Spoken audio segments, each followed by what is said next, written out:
The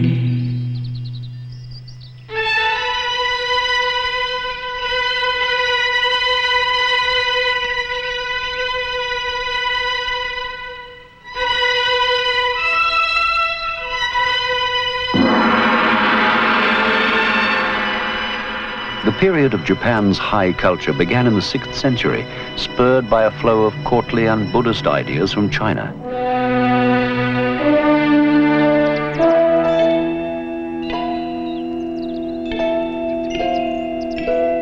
Before that, Japanese culture was comparatively simple. Agriculture and metals had been introduced from the old world civilizations in the 3rd and 2nd centuries BC. Originally, Japanese religious practices were animist, revering natural phenomena, ancestors, and tribal chieftains. This later became known as Shinto to distinguish it from Buddhism.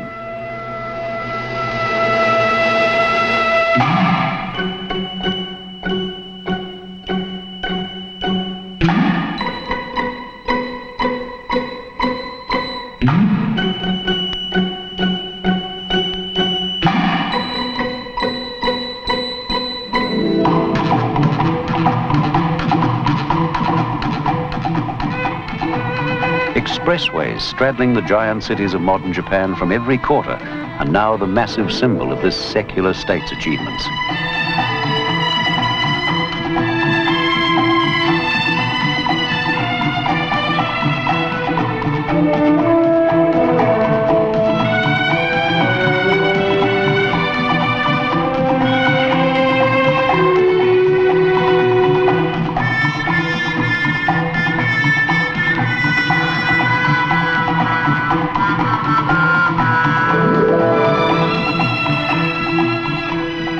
The beautiful crafted wooden houses of the old capital, Kyoto, have so far been preserved. American bombing in World War II destroyed every big city in Japan except Kyoto, which was spared because of its heritage of old buildings and temples. But Japan's post-war economic expansion is tearing down much of what had remained of old Kyoto.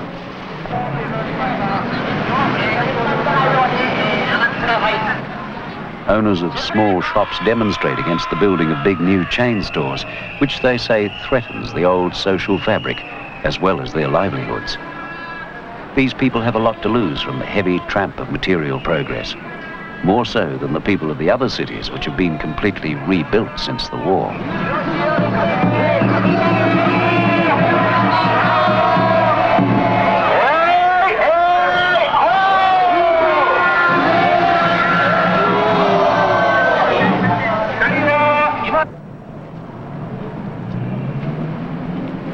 Shinjuku is the latest of many large business districts scattered through Tokyo. Construction of these buildings required new earthquake-proof technology developed here. High above Tokyo, in the offices of Japan's largest construction company, Taisei Corporation, a team of design engineers is working on their latest project. Mr. Kimura is the team leader. Taisei's motto is, "Build today for a better tomorrow." The company was founded in 1873, when Japan was modernizing after 200 years of almost total isolation. After 1946, the company helped to rebuild the shattered nation. Taisei now has branch offices in several overseas countries, building everything from hotels to undersea tunnels. The Kimura family, watching home movies, the enviable, ideal picture of middle-class family life. Kimura is quite well off. He's proud of his 2 children and charming wife.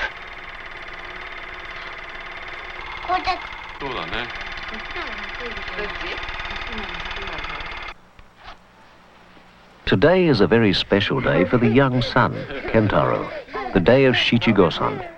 It's a Shinto ceremony for boys of 5 and girls of 3 and 7. For the occasion, Kentaro's grandparents have bought him his first kimono, which is worth a great deal. Always appear at your best, because wherever you go, you represent your family.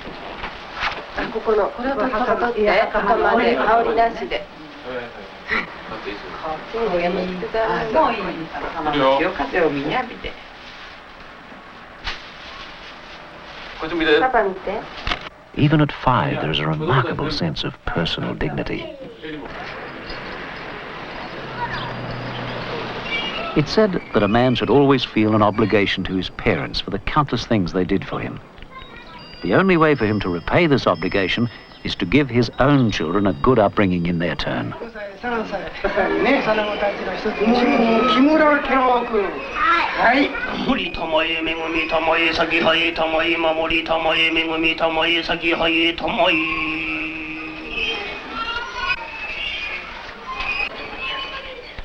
The Japanese people's concern with family obligations means that their society is deeply conservative. No special day is complete without a gift. The ritual appeals to people's sense of occasion rather than demanding their belief in some dogma.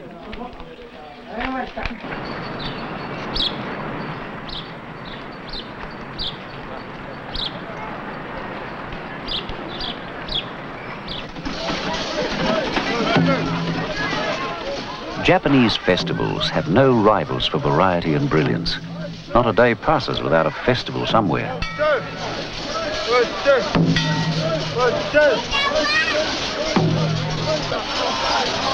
Most are Shinto rather than Buddhist. At the center is the Mikoshi, a portable shrine into which the local god is said to return to Earth each year. While 66% of Japanese claim no religious faith, participation in festivals is always popular. Shinto is less a religion than the celebration of a way of life. It's not much affected by modern skepticism. The Japanese understand that even the oldest tradition was once new, and all must adapt to innovations. What is immutable is the people's sense of history, which they act out on the streets and in the temples and shrines.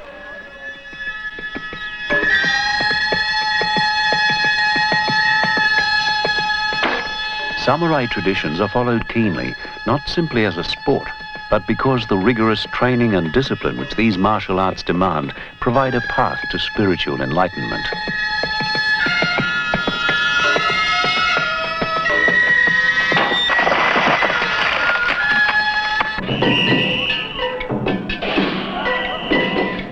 Most festivals spring from a particular place or community. In the port city of Nagasaki, the Okunshi Matsuri celebrates the city's ancient trading and cultural links with China.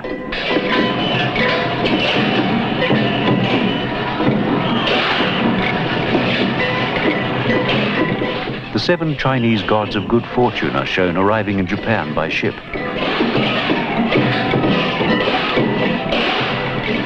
Children are given pride of place, and this ensures the festival's continuity through the generations.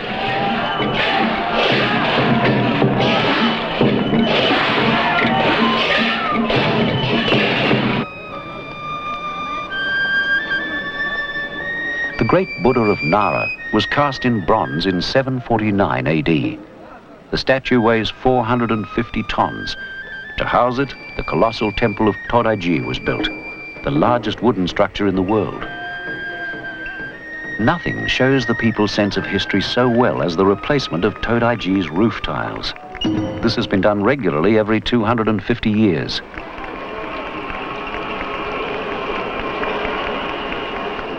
The dedication of the new roof is by tradition celebrated with public entertainments.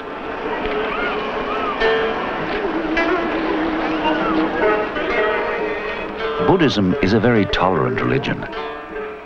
If kabuki and traditional dances will please the Buddha, so will the SKD chorus line.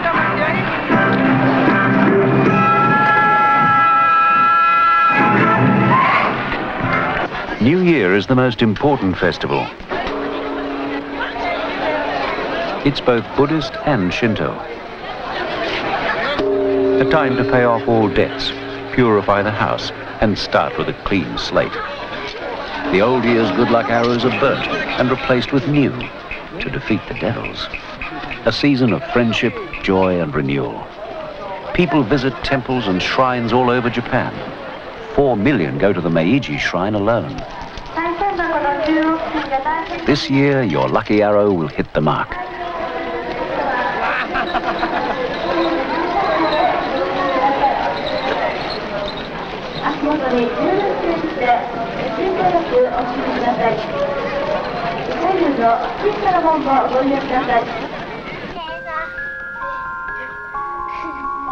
The Dolls Festival is specially for girls. On the 3rd of March every year, Mrs. Kimura helps Yasuko put the dolls on display for visiting friends and relatives, with offerings of rice cakes and flowers.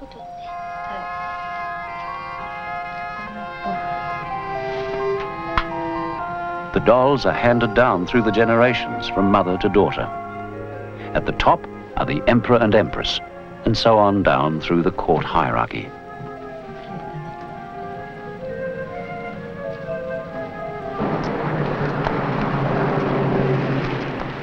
Mrs. Kimura is taking Kentaro off to his first day at kindergarten.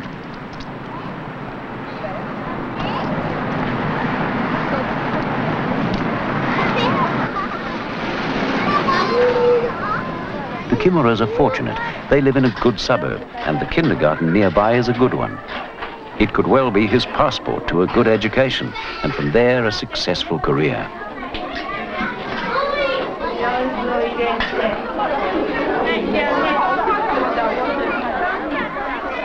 Last year's class has been asked to take the new ones in hand till they feel more at home.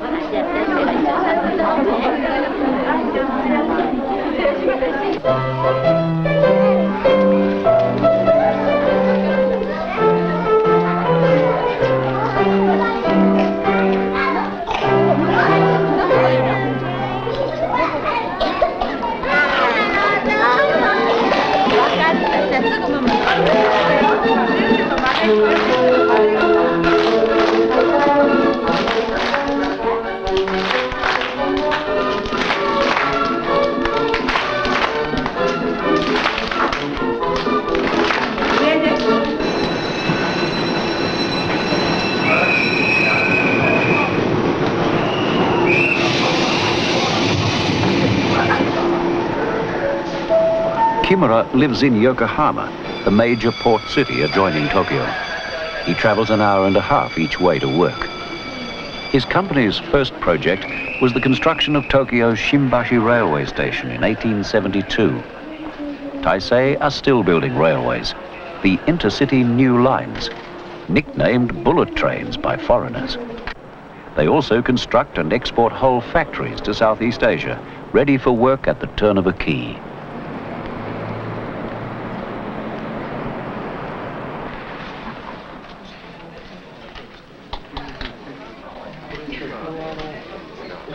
The ranking system in Japan is inescapable because the Japanese language supports it. It's especially noticeable in the workplace, the way people relate. Kimura is working with his juniors, his kohai, men who joined the company after he did. To them, he'll always be senior, their senpai. The language of a computer may be impersonal, but a kohai, junior, must always use respectful language to his senpai, senior, while in reply, the senpai uses brusque, commanding phrases. Now, it's Kimura's turn to play the kohai role to his senpai, the manager. So now it's Kimura who uses respect language, while his senpai in reply is brusque to him. The two speech forms are completely different and can never be relaxed, either at work or socially. Such complexity of language and custom allows the Japanese to believe Westerners can never really understand them.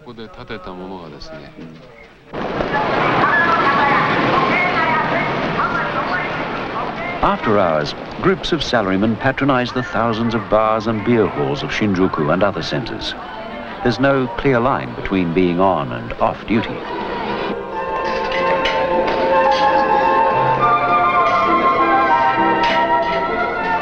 Kimura takes responsibility for his team's work, even if something goes wrong which he knows nothing about.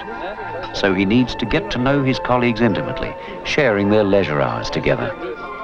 He jokes that he tells his wife he's waiting for a less crowded train, when really it's more that he enjoys a few drinks with his workmates.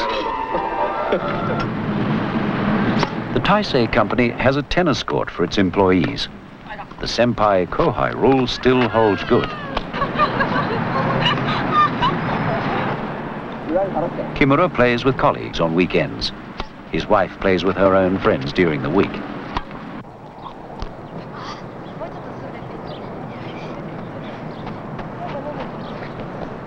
An advantage in being far out from Tokyo is that the family lives in a block of flats next to a park. Usually the Japanese family centers around the mother.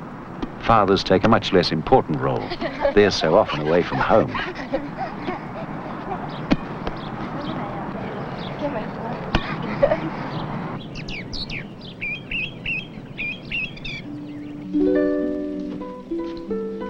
There's a deep respect for the arts. Many people have an artistic hobby. Mrs. Kimura teaches ikebana at home, especially to foreigners.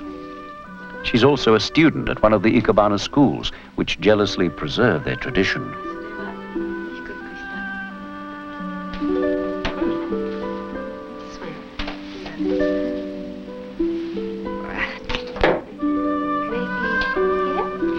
I don't think so, Diane. I think this should be here. Oh,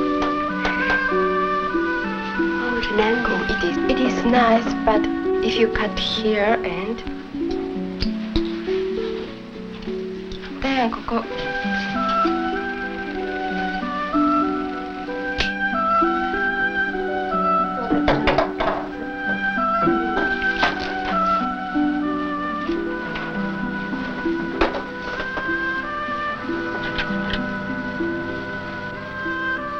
Kimura edits a magazine for the local pottery club, and he recently shared an exhibition of his work. This is what he'll do when he retires. Combining pottery with his engineering, he's carefully arranged his equipment in a cupboard.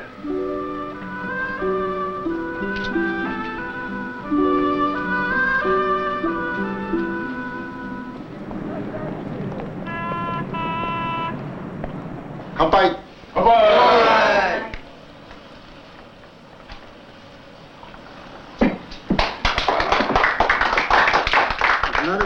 This is a reunion of a primary school class of 30 years ago. The teacher is the guest of honor. People take every opportunity they can to be with others they can talk with as equals, such as old classmates.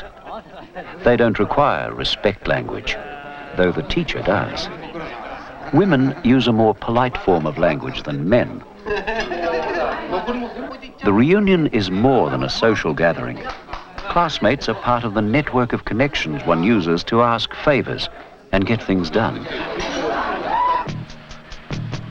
The men of Kimura's generation entered the workforce in 1949, when Japan was just beginning its phenomenal rise from a wasteland of bomb craters to affluence.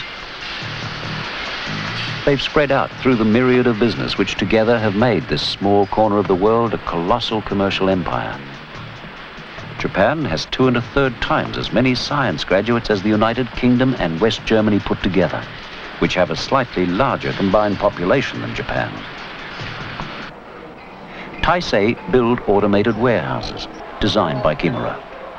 The new building and the stacking machinery are checked before being handed over to the owner.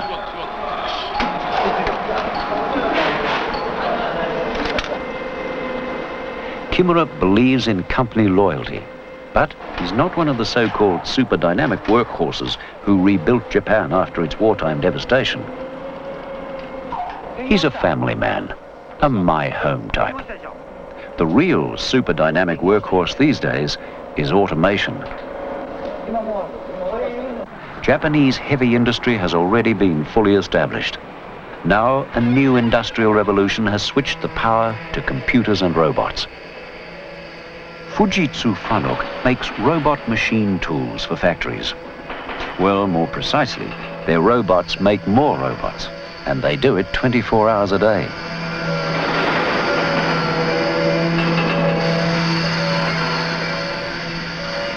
This computer-controlled workshop does the work of 60 men with 2.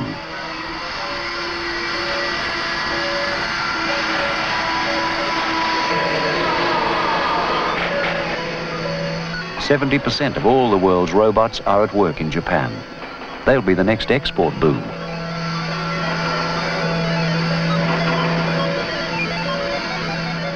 This robot is reproducing itself.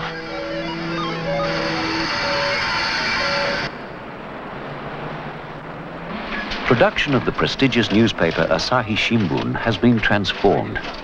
With editing and printing fully computerized, Asahi Shimbun can bring out 100 editions of newspapers and magazines a day.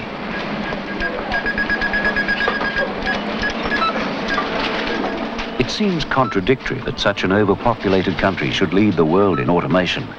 Yet the Japanese welcome it. To sustain employment, the economy must continue to expand, and it must find new areas of development. New technology creates growth, an ever brighter future. When Asahi Shimbun brought in the new equipment, no time was lost through strikes. Big companies can afford to protect their workers' jobs. But automation's getting cheaper every day. When the small backyard companies can afford robots, their workers may face unemployment.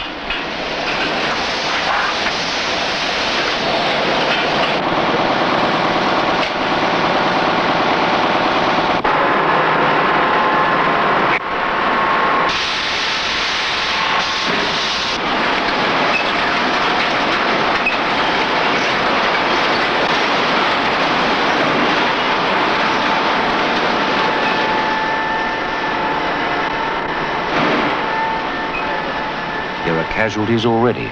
Some people have lost their special skills, like typesetters who are now working at dispatch.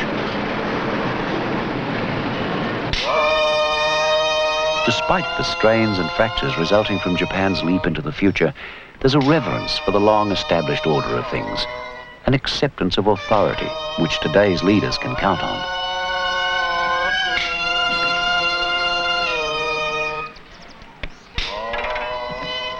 A sacred flame from the Usa Shrine is taken by management and workers of Nippon Steel Corporation to fire their new blast furnace. It's carried through the company housing estate to the Oita steel mill.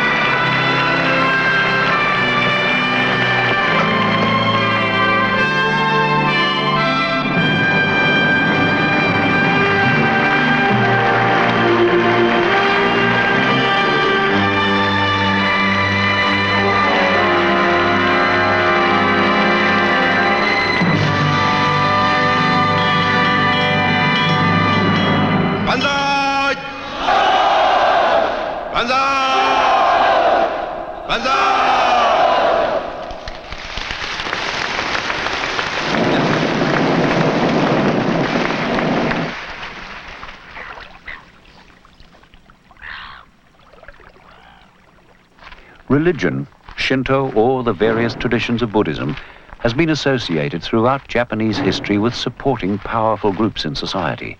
And this is certainly so today. Religious training is predicated on obedience to superiors, rigid seniority, and conformity within the religious order. A Zen Buddhist monk sits in meditation, seeking enlightenment by breaking through self-will. Zen was introduced in the 12th century. However otherworldly it once was, it soon became a spiritual prop to feudalism and the emperor system. Monks were taught to be spiritually at one with the emperor. It was said, the first duty of religion is to seek to preserve the existence of the state. When feudalism gave way to capitalism last century, the precepts of Zen were reapplied to the needs of the new system. The result? Corporate Zen. A convention of Mr. Donut franchise holders prays in a circle. Many businesses send their employees to temples for training. The employee's spiritual enlightenment isn't the real goal. What is taught is selfless dedication to hard work and company profits.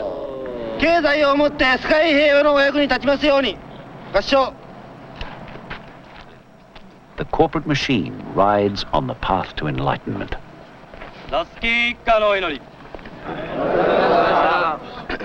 These people are on a company outing, staying at the luxurious new Portopia Hotel on Port Island, off the city of Kobe. Millions of holidaymakers flock to Port Island to visit the Portopia Exposition, where Japan's future is on view. The port of Kobe has no room to expand, so Port Island was reclaimed from the sea. As well as providing shipping docks, it is now the site for a brand new, fully planned city. The island is connected to the mainland by a computer-controlled monorail, which has guards, but no drivers. Community centers, department stores, parks. This is the model for Japan's future cities, where yesterday will meet tomorrow. The Portopia exposition is a celebration of the future. Visitors absorb messages about the technological revolution from those who'll control it, the big companies. Power is the key to future prosperity. But where will the energy come from? Nuclear or geothermal power? The sea? Or oil extracted from eucalyptus leaves?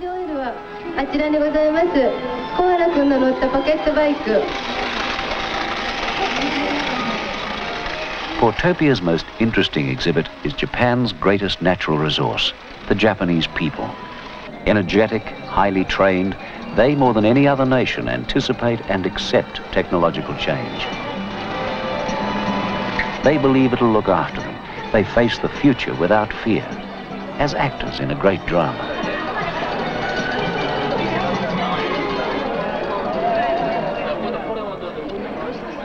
For the children, the future is a fantasy of love and hope. A computer-operated kabuki actor, the Princess of Light.